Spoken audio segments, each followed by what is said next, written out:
This is Dawn Fraser from Living Your Best Life at 60. This morning I'm going to be making chocolate chip scones. We're going to need 2 cups of flour, a 1/4 teaspoon of salt, a teaspoon of vanilla, 3/4 cup buttermilk, a 1/4 teaspoon of baking soda, 1 1/4 teaspoon of baking powder, a 1/2 cup of butter, a cup of chocolate chips, and a 1/4 cup of sugar. So let's get started. We're going to whisk together our 2 cups of flour, 1/4 teaspoon of baking powder,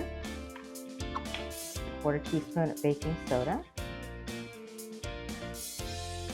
and a 1/4 teaspoon of salt.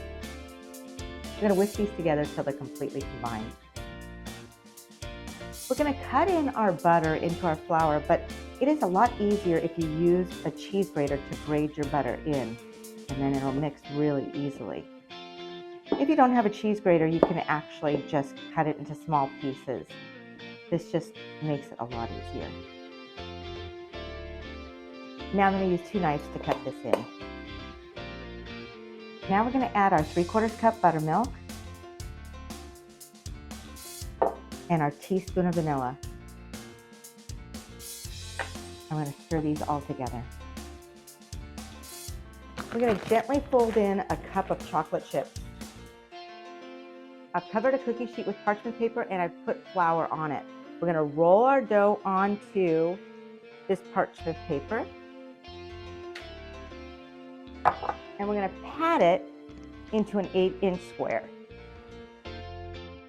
We want it to be about 3/4 inch thick, but make sure it's the same thickness all the way around.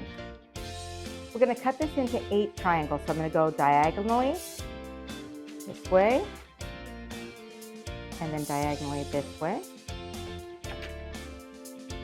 I'm going to cut these triangles in half.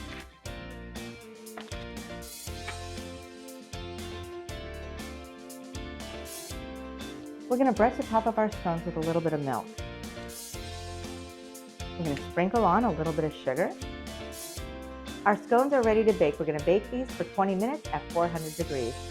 Our scones are ready and I'm going to set them on a cooling rack for 10 minutes. Our chocolate chip scones look and smell delicious. I hope you enjoyed this video, and if you did, please like and subscribe. Thank you for cooking with me.